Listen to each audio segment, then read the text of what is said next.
we have talked about the stock and bond in my earlier classes, তাই না? Capital structure নিয়ে কথা বলেছি। Capital structure মধ্যে two or three important factors are common stock, preferred stock and bond. ওগুলো নিয়ে আমরা কথা বলেছি। So those are called the component of capital structure, right? So now the most important factor is the cost of capital. So, you know, everything has a cost. সবকিছু একটা cost আছে। So what is the cost of those capital? So আমাদের capital component কয়টা? Three capital component: stock, bond. Stock এর মধ্যে two category আছে, তাই না? একটা preferred stock, একটা common stock. So what is the cost of these capitals? এই ক্যাপিটালগুলোর কস্টটা কি? The cost of capital, so required rate of return আমরা বলতে পারি এক কথায়। Required rate of return you need to finance your company from different source of financing. So different source of financing থেকে আপনার company finance করার জন্য component কস্টগুলোকে ইন্ডিভিজুয়ালি কস্ট অফ ক্যাপিটাল বলে। ফর এক্সাম্পল যদি কমন স্টকের হয় cost of common stock, then cost of bond, and then cost of preferred stock. Okay? So এখানে দেখেন যে cost of capital, so sources of long term capital, আমরা long term ক্যাপিটালটা কোথা থেকে সোর্স করি ক্যাপিটাল বাজেটিং এর জন্য, তাই না? আমাদের ক্যাপিটাল স্ট্রাকচার থাকে। So the capital structure consists of the capital components from which we raise our initial capital to run my company or for further expansion. So কয়টা হতে পারে? লং টার্ম ডেট হতে পারে, প্রেফারেন্স স্টক হতে পারে, common stock হতে পারে। এখন there are again two things and this is very beautiful. One is common stock এর মধ্যে আমরা two way তে common stock raise করতে পারি। সেটা কি? একটা হচ্ছে আমরা নতুন কমন স্টক ইস্যু করতে পারি, আর একটা হচ্ছে রিটেইন আর্নিং থেকে নিতে পারি। রিটেইন আর্নিং কোনটা? যে আমার টোটাল যে প্রফিটটা হয়েছে, so one portion is gone to the dividend, তাই না? একটা পোরশন ডিভিডেন্ড দিয়ে দিয়েছি, বাট আরেকটা পোরশন আমি রিটেইন করে রাখতেছি। Things are like that, because আমি করব retain. Why? For further expansion হতে পারে, অথবা অ্যাজ আ সেফগার্ড। কোনো একটা প্রবলেম হয় তখন ওই টাকা দিয়ে আমি কোনো কিছু একটা ইনভেস্টমেন্টের দিকে যাব, তাই না? Sorry, kind of savings. True. So that component is called as retained earnings. The earnings that you have returned, you haven't yet distributed to the shareholders. They net. So for this case, retained earning থেকে আমার ধরেন যদি এখন আমার initially 100 কোটি টাকা লাগবে, আমার retained earning আছে 120 কোটি টাকা, so I can easily take out that 100 crore from that retained earning, and it is cheap compared to this new common stock, because আমার কাছে তো আরেকটা সোর্স আছে, আমি common stock থেকে ইকুইটি রেজ করতে পারি না, নতুন করে আইপি ইস্যু করতে পারি, but that will be cost incurring, flotation cost আছে, তারপর আন্ডাররাইটার ফি আছে, তাই না? অনেকগুলো ফি আমার সাথে ইনভলভ, এবং the formalities you need to maintain while issuing this new common stock. So in that case we go for the retained earnings. We can cover the retained earnings are cheap, but remember, since you are retaining this earning, তার মানে এটার একটা cost আছে, because the investors could have invested in somewhere else and earned a return. আপনি এই যে retain earning করলেন 120 crore টাকা, আপনি কই পেয়েছেন? মানে who has the claim on this? কার ক্লেম আছে? শেয়ার হোল্ডারের ক্লেম আছে যে তাদের ডিভিডেন্ড হিসেবে এটা পাওয়ার রাইট ছিল, but you have denied that right, তাই না? আপনি ডিনাই করেছেন। সো এই 120 crore টাকা যদি ইনভেস্টর অন্য কোথাও ইনভেস্ট করতো, সেখান থেকে তাদের হ্যান্ডসাম রিটার্নস পাওয়া, নতুন করে আবার শেয়ার কিনতে পারতো, ওখান থেকে রিভেন্স পেতো, ওখান থেকে ক্যাপিটাল গেইনস হতো। So ultimately this retain earnings has also cost, but it is lower compared to that new common stock. Clear? Okay. So these are the ways from where we can raise capital, and this component has cost, that is called the component cost or cost of capital.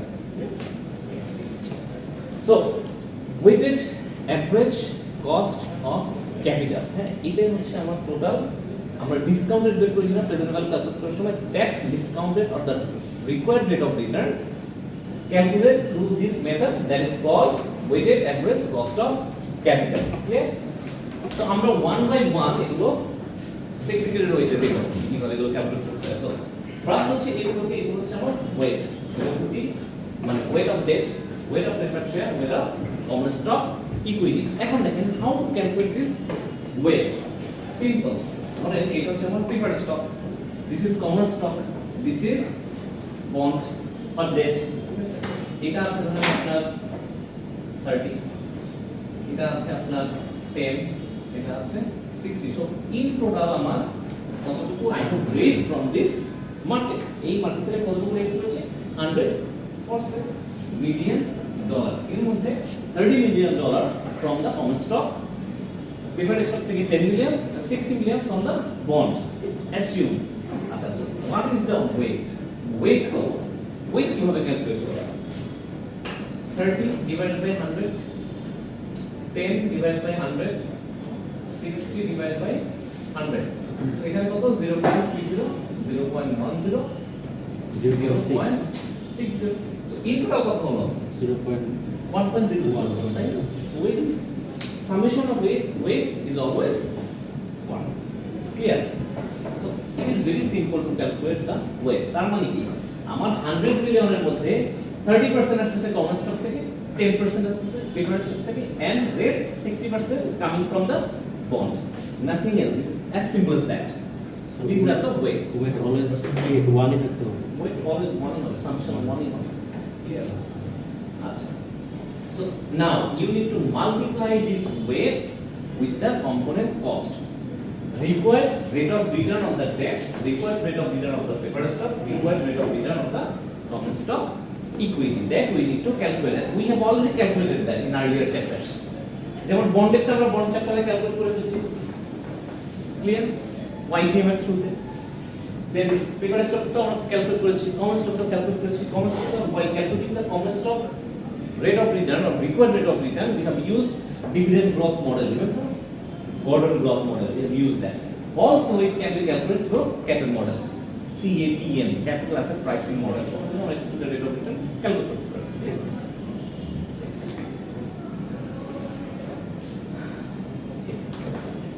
So, cost of debt. Cost of debt. How to find out the cost of debt?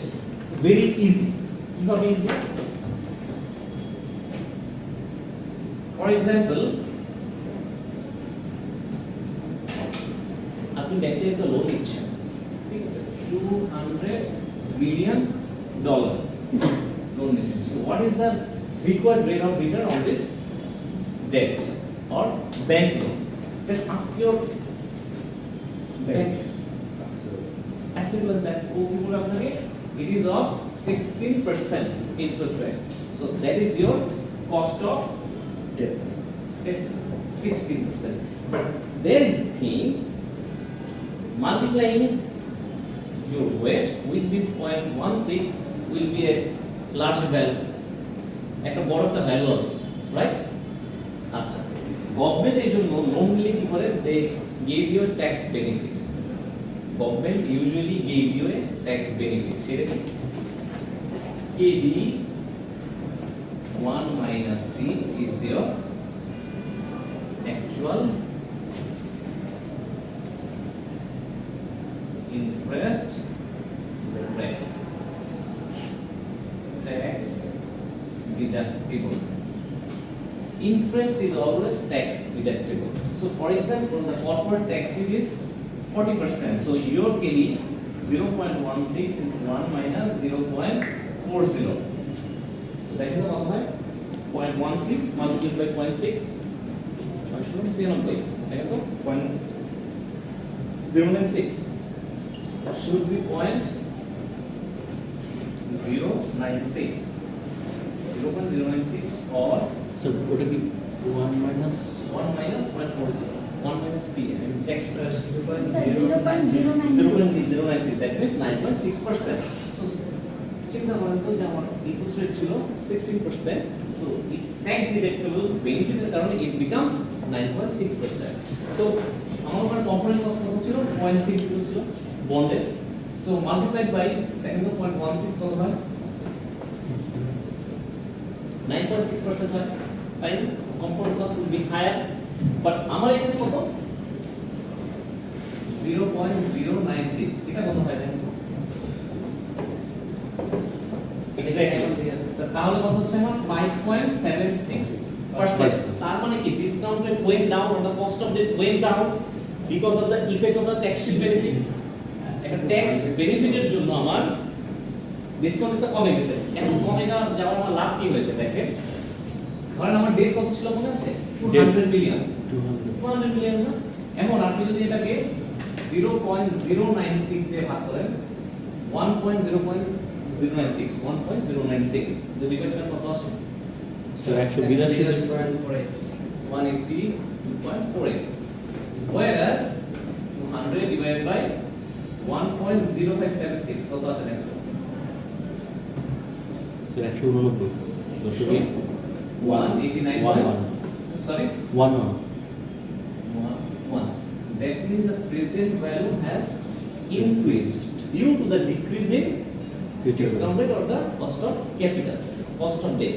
তার মানে কি আমার এই যে discount rate or the cost of debt যত কম হবে তার মানে প্রেজেন্ট ভ্যালু বাড়বে clear so that's why it's tax deductible there is a tax benefit এই বেনিফিটটা government provides in case of debt only not for any other components for interest দিলে তো স্যার ট্যাক্স তো দেওয়া হবে interest it is a tax deductible that's the benefit that's the tax benefit that you gain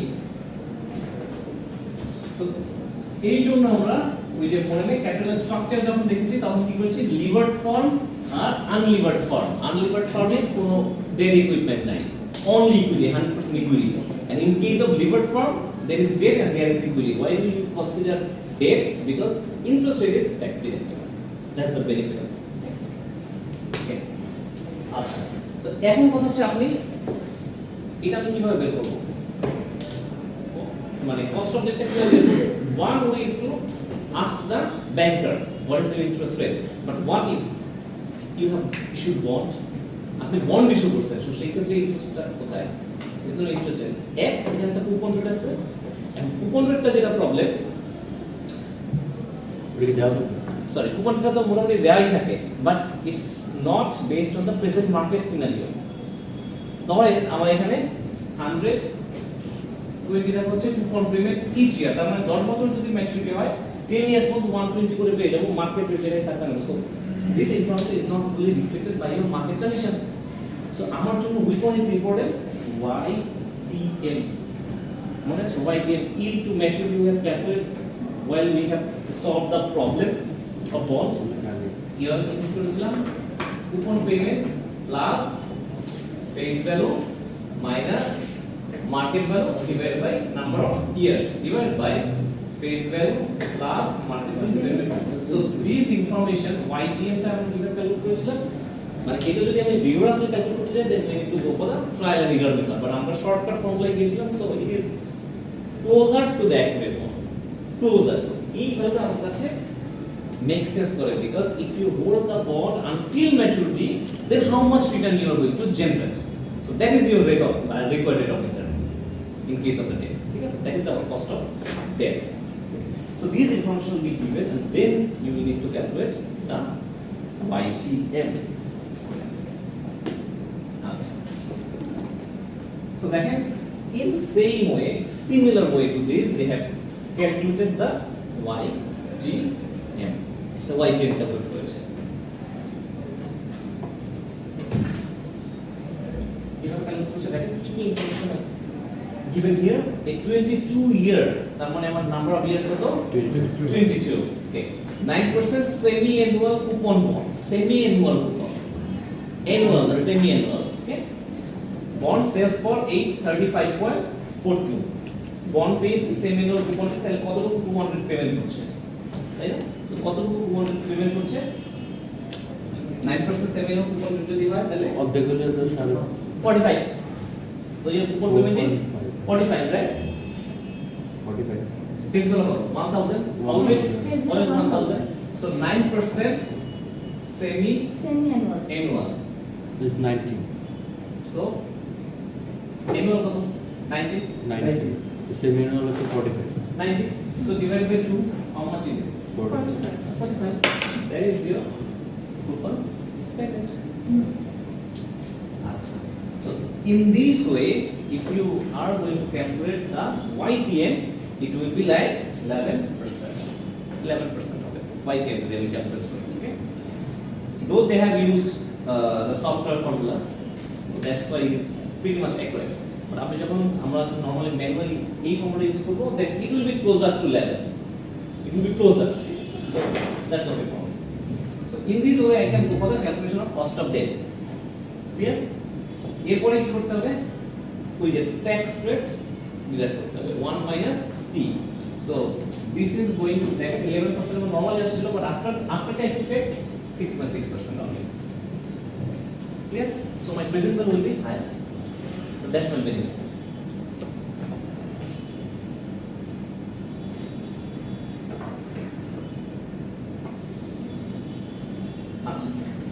How to go for the calculation of preferred stock or the cost of preferred stock.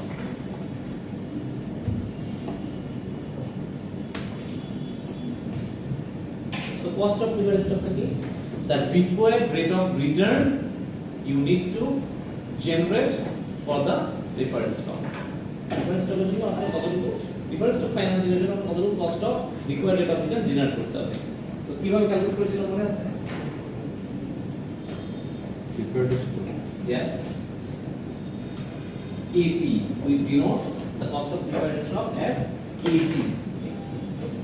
So KP is equal to value of preferred stock divided by DP. Dividend of preferred stock. So for example, dividend পাচ্ছি per share 10 টাকা করে।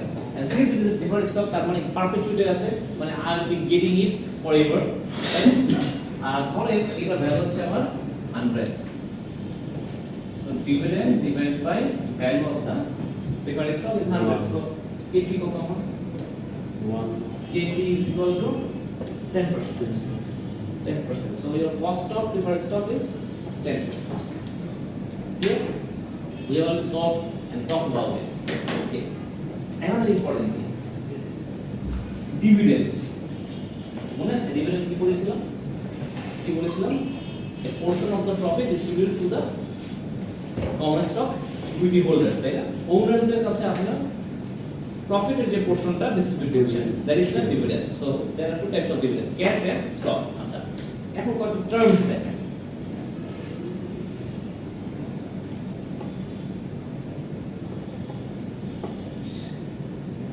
Declaration date. What is declaration date? প্রতিটা কোম্পানিতে বছরে একটা AGM পাওয়া যায়। AGM, annual general meeting, তাই না? এই AGM A normally it has been announced that the owners are going to get 10%, 12%, 5% dividend, cash dividend or stock dividend. So এটা কোথায় declaration হয়? AGM. For example, আজকে কত তারিখ? আজকে 3 September 2024.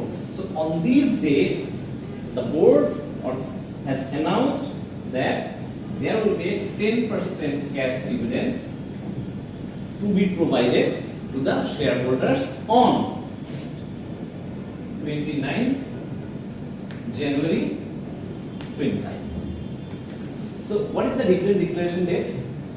This is 3rd September. আজকের দিনে ডিক্লেয়ার করা হয়েছে। ক্লিয়ার? আচ্ছা, এবার দেখেন holder of the record.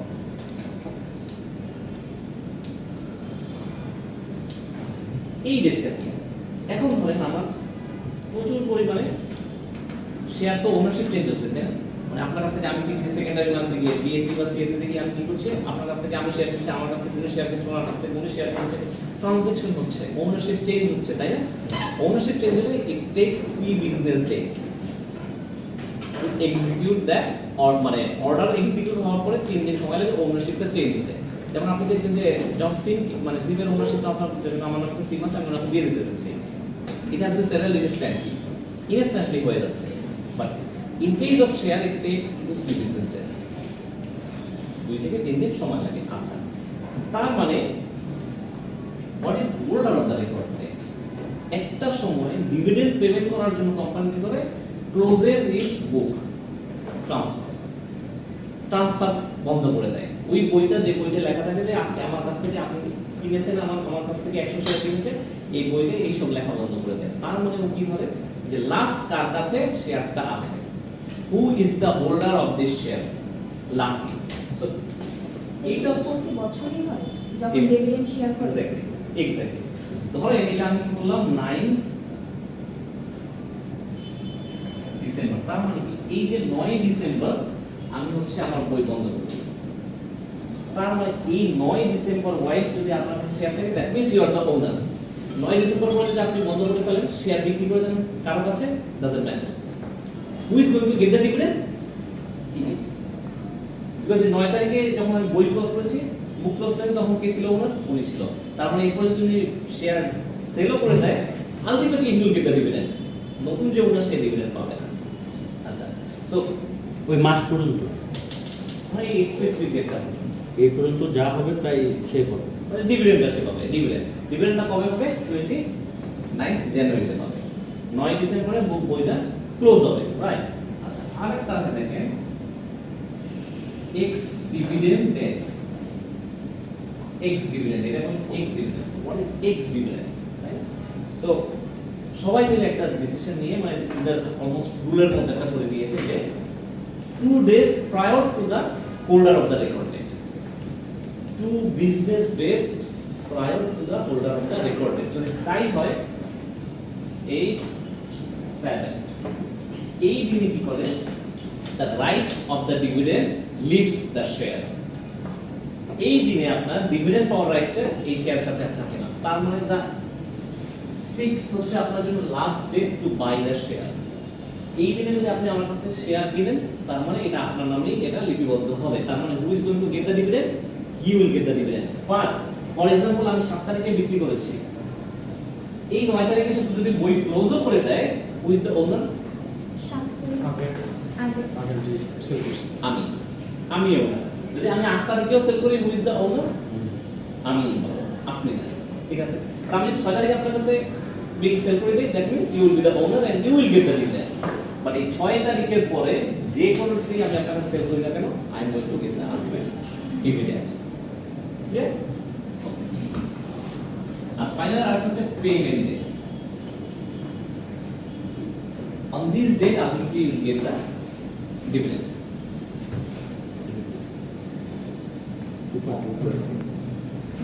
So clear? এই ডেট হচ্ছে আমার পেমেন্টটা ডিসবার্স হয়ে যাবে। কোন ডেটে? 29 জানুয়ারি। সো ফর এক্সাম্পল আমার কতটুকু ডিভিডেন্ড দেওয়া হবে? ধরেন $0.25 করে পার শেয়ার ডিভিডেন্ড দেওয়া হবে।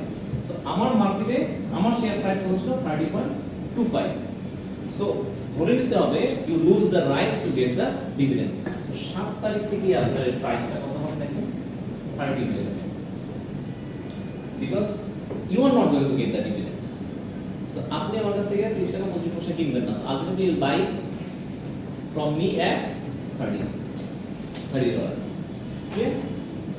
এটা হচ্ছে আপনার ডিভিডেন্ডের কিছু একটা জিনিস দ্যাট আই হ্যাভ মিসড। আচ্ছা, so cost of preference stock is done. Let's go for it. আচ্ছা, এখন cost of common equity.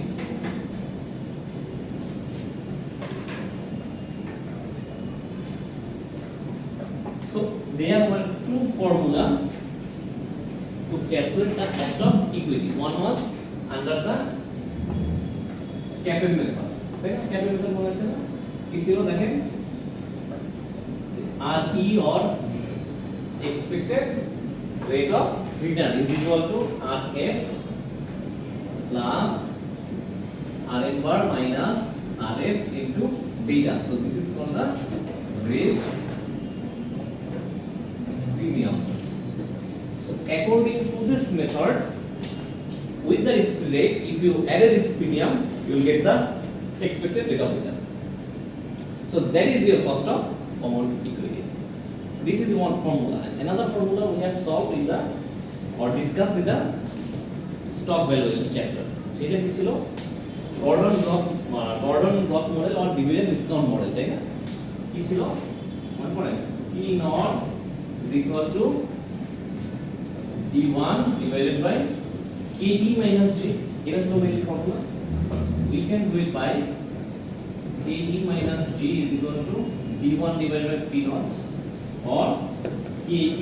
Here is the cost of equity, expected rate of return or risk premium. So KD is equal to D1 divided by P naught plus G. So through this formula you can also get the required rate of return or cost of common equity. So এই formula যদি আমি apply করি আমার জন্য rate of return আমি পেয়ে যাব required rate of return.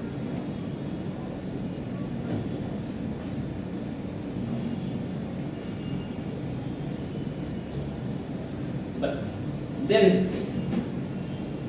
এটা কিসের জন্য আমার for common equity, common equity যেটা আমি পাবলিক থেকে এগেইন রেজ করব। So going for the IPO right, retain earning থেকে তো নিচ্ছি না। So if you are going to get it from the public, that means you will have flotation cost, that transaction cost, underwriter fee, অনেক কিছু মিলে this are called the flotation cost. So এইখানে আমি কি করতে হবে, we have to calculate or adjust the flotation cost 1 minus m. This is called the flotation cost. You have to adjust it. Your present value or the price will be lower by that flotation cost. 1 minus f. 1 minus. That is one by the flotation cost. Yeah.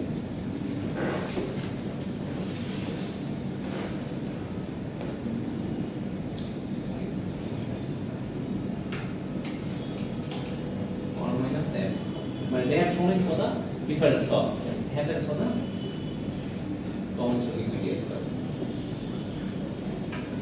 So we just firstly বললাম না যে আমার কাছে if there is ample retained earnings available to me, then I will not go for the common stock equity because এই যে flotation cost টা high for the common stock equity, but whereas for the retained earnings I don't have a flotation cost, so I will always go for the cheaper one. যেখান থেকে আমি cheaper rate source করতে পারি final, তাই না? আপনি সেটাই চিন্তা করবেন, মানে আপনার 100 কোটি টাকা লোন লাগবে বা 100 টাকাই লোন লাগবে, সো আপনি আমার কাছে আসতে পারেন, আমার কাছেও যেতে পারেন। এখন আমি যদি বলি যে আমাকে 100 টাকা যদি আমি আপনি লোন দিতে পারি, বাট আমাকে 2 টাকা দিতে হবে, উনি বলেছেন এখন টাকা লাগবে না, আমাকে জাস্ট আমার 100 টাকা ফেরত দিতে হবে, সো উনি কাছ থেকে দিবেন যেখানে টাকা লাগবে সেখানে, তাই না? That is the thing. দেখেন same thing, the CAPM model follow করে I can go for the calculation of my required rate of return. I can also use the discounted cash flow or এটা আপনারা কি বলছে dividend growth model. ওকে, আচ্ছা আরেকটা আমি করতে পারি, RD টা মানে কি বলেন তো? RD কোনটা ছিল? Cost of debt. Cost of debt তার মানে YTM ছিল, YTM এর সাথে আমি একটা রিস্ক প্রিমিয়াম অ্যাড করে নিতে পারি। ধর হ্যাপেন আমি চিন্তা করে নিলাম যে আমার যে বন্ডের যে YTM আছে তার সাথে 4% যদি অ্যাড করি, then that will be my cost of equity final. But এইটা কিন্তু কোথাও কমপ্লিটলি লেখা নাই, এটা তো মার্কেট সিনারিওর উপর বেস করে এটা পেয়ে আসছে। আরো একটা কাজ করা যায়, what is that? First you calculate the capital, so আপনি একটা রেট অফ রিটার্ন পাবেন, required rate of return, then এখানে আপনি একটা রেট অফ রিটার্ন পাবেন, এখানে আরেকটা পাচ্ছেন, so go for the average. Average কত হয়? তিনটা যোগ করে 3 দিয়ে ভাগ দিবেন, that's it. It can also be done, clear? So এটা আপনাদের জন্য আরো মানে সেফার একটা অপশন হয়।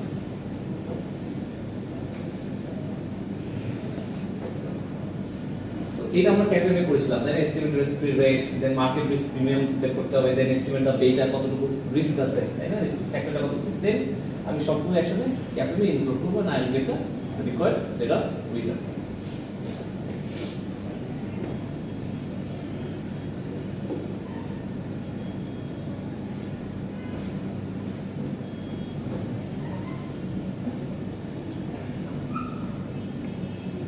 এই যে দেখেন NCC capital cost of equity কত, রিস্ক রেট কত 8%, what is your market risk premium 6%, what is your beta 1.1, আচ্ছা so that is your risk rate 8%, RF minus RF করতে হচ্ছে না, and market return is not given, market return কি দেওয়া আছে, RM বার কি দেওয়া আছে, নো, বাট কি দেওয়া আছে, RM minus RF কত 6%, so what is your RM, এখানে RM কত, RM কত, দুইটার ক্যাপিটাল 6% দেওয়া আছে minus 4, it should be 14, right? It should be 14 because RF minus RF, so RF কত 8%, দুইটার গ্যাপ কত 6%, so 8 plus 14 is 40%, then it is 6%, right? But our RM bar into there, we don't need to go for that, market risk premium is given, and I can just multiply it by the beta factor. So ultimately our risk, our cost of income calculation 14.6% if I follow the CAPM method. RPM to risk premium. Risk premium. RPM এর মধ্যে কোনো কাজই নেই। So 6% কিভাবে পেলাম? আর payment কাজ নাই। মানে স্যার হচ্ছে যে আরএম তো দেওয়া নেই। বাট আমার তো দেওয়া আছে রিস্ক প্রিমিয়াম মানে হচ্ছে RM minus RF। RM minus RF is your risk premium. তো দেওয়া থাকতো যে 14%, ওকে, এরকম ভাবে RF দেওয়া হচ্ছে risk premium, but here is given us. So, আমি যদি এভাবে ক্যালকুলেট করি, এই যে আপনার এই মেথডে আমি লাস্ট ক্লাসে কি করেছি দেখেন, D1 দেয়া আছে, P0 দেয়া আছে, G ও দেয়া আছে। So what we need, you need to go for the RS calculation. RS এর ফর্মুলা কি? I mean KE ফর্মুলা কি? D1 divided by P0 1 minus A। দেখেন এখানে 1 minus A production cost input করা নাই। So it is pretty easy. One minus A তো দেয়া নেই। Divided by price plus growth কত? 14.5% ইনটু 1 মাইনাস এফ তো নাই এখানে। প্রোডাকশন কস্ট মেনশন করে নাই তাই। যদি মেনশন করো তাহলে দিতে হবে। ডেফিনেটলি 14.5 এটা আমি হ্যাপাজালি ধরে নিয়েছি যে আমার আরডি কত ছিল 11% বের করেছিলাম ওয়াইটিএম এটা ফার্স্ট স্লাইডে দেখিয়েছিলাম তাই না এর সাথে আমি 3.5% রিস্ক প্রিমিয়াম ধরে নিয়েছি অ্যাসাম্পশন যে মার্কেট রিস্ক প্রিমিয়াম ধরে নিয়েছে so it is risk premium 3.7% ধরে নিয়েছে আমি এখানে ফলো করতে পারি সাব টু মি তাই তো বললাম সাব টু মি সো ধর এখানে 3.7% দিয়ে যদি করি তাহলে কত আসছে 40.7 এবার দেখেন আমি অ্যাডজাস্ট করি ক্যাপিটালে কত পেয়েছি 14.6% তারপর হচ্ছে Gordon growth model artificial discount model কত পেয়েছি 14.5% এখানে কত পেয়েছি রিস্ক প্রিমিয়াম অ্যাড করে 14.7% সো এভারেজ কত হয় 14.6 সো আমি এটা আমরা সো তিনটা গ্রুপ করে ভাগ দিলাম এই জন্য 75% থেকে 85% ক্যাপিটাল মেথডটা ফলো করে capital the required rate of এভারেজটা কেমন হবে তিনটা যোগ করে তিনটা ভাগ যোগ করে তিনটে ভাগ ঠিক और इंडस्ट्री एफएक्स কোনটা দেখেন সবাই 74% আর 85% কোনটা ইউজ করে দেখেন এখানে কত আছে 0.5 0.6 0.7 14 বাদ দেন 5 6 7 এর মিডিয়ান ভ্যালুটা কত 6 মিড পয়েন্টটা কত 6 6 14.6 ক্লিয়ার সবসময় ক্যালকুলেট করে সবকিছু বের করতে হয় না কমন সেন্স ভিজুয়ালাইজ করলি তাই না self explanatory now there is a promotion cost adjustment because এখানে কি বলছে promotion cost হচ্ছে 12.5% হচ্ছে আমার promotion cost তাহলে just 1 minus 1.5 what is the ultimate value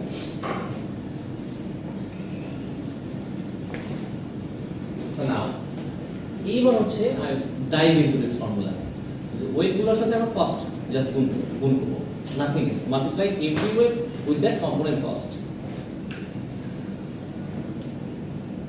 এই ওয়েটটা কিভাবে ক্যালকুলেট করেছি ফার্স্টে দেখিয়েছি না 100 কারণ আমরা টোটাল 100 বিলিয়ন যদি আমার ক্যাপিটাল স্ট্রাকচারে হয় 10% by preferred stock 30% is by equity common equity and the rest 60% is by bond so ওইভাবেই ক্যালকুলেট করেছি এবং ডেটের কত ছিল ডেট কেটি কত বের করেছিলাম 11% ওয়াইডিএম তারপর প্রিফারেড স্টক কত বের করেছিলাম 10.3% মানে আমরা 10 বের করেছিলাম ওখানে আমরা ক্যালকুলেট করেছি 10.3% অন্য একটা ভ্যালু নিয়ে কমিউনিটির কত ছিল 14.6% এভারেজ যেটা করেছে সো 0.3 এটা multiply by R or KD but KD তে মনে আছে 1 মাইনাস ট্যাক্স হবে 1 মাইনাস ট্যাক্স হবে tax 1 minus T interest rate মানে ট্যাক্স অ্যাডজাস্টমেন্ট ও ট্যাক্স বেনিফিটের জন্য ডিডাকশন এই বাকিগুলো just multiplication ultimately you will get your weighted average cost of capital the required rate of return you need to earn from your financing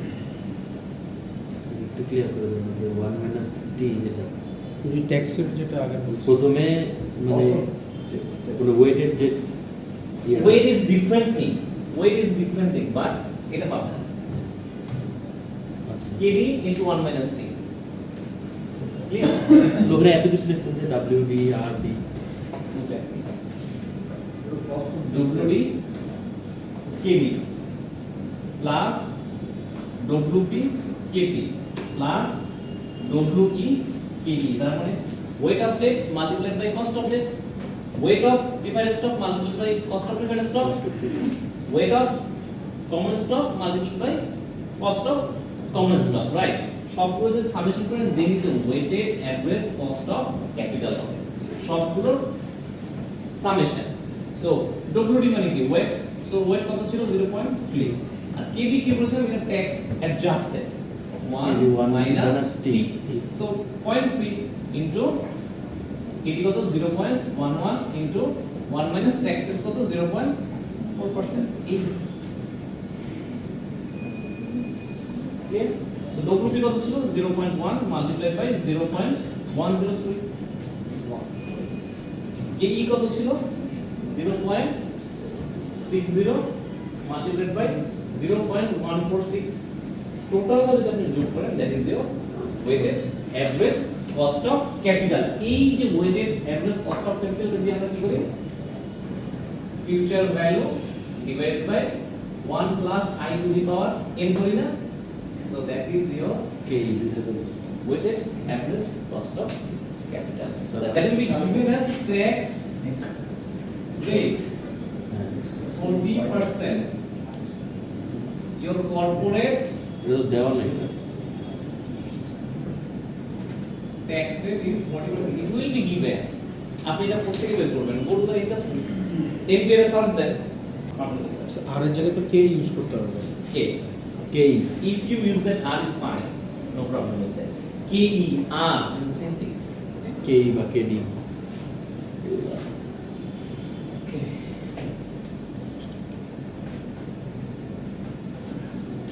এটা দেখিয়েছেন যে কিভাবে আপনি ওয়েটটা ক্যালকুলেট করবেন how do you calculate the weight দেখিয়েছেন না আবার দেখাচ্ছি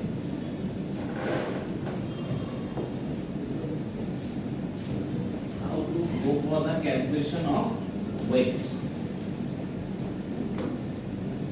কিভাবে ওয়েট ক্যালকুলেট করব ডব্লিউ বলতে পারে ডব্লিউডি তারপর হচ্ছে ডব্লিউপি ডব্লিউই এখানে দেখেন কি কি ইনফরমেশন দেওয়া আছে আমার একটা প্রশ্ন হচ্ছে কমন স্টক ইকুইটি একটা হচ্ছে প্রেফারেন্স স্টক আর একটা কি dividend bond bond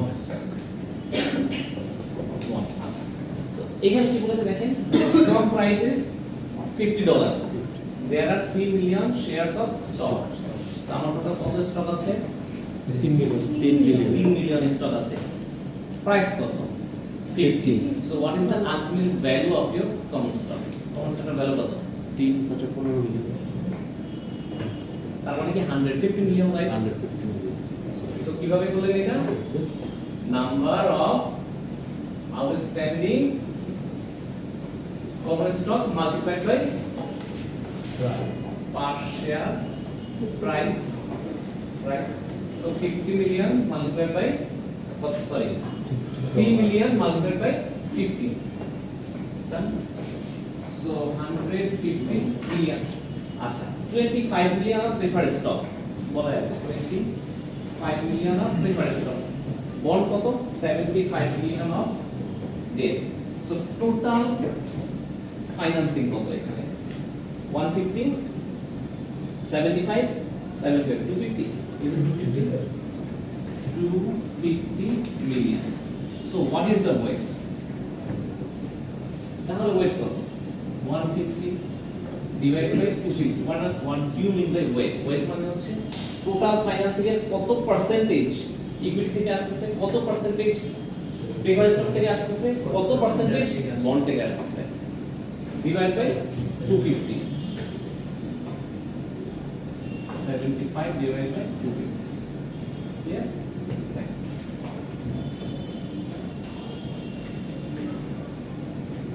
60% 10% 30% so that is 60% that is 10% that is 30% so weight টা কি হয় ডেসিমাল এ হয় so 0.60 0.10 0.30 just divide everything by 100 so decimal figure আসবে clear so these are the weight kd already calculated so you just multiply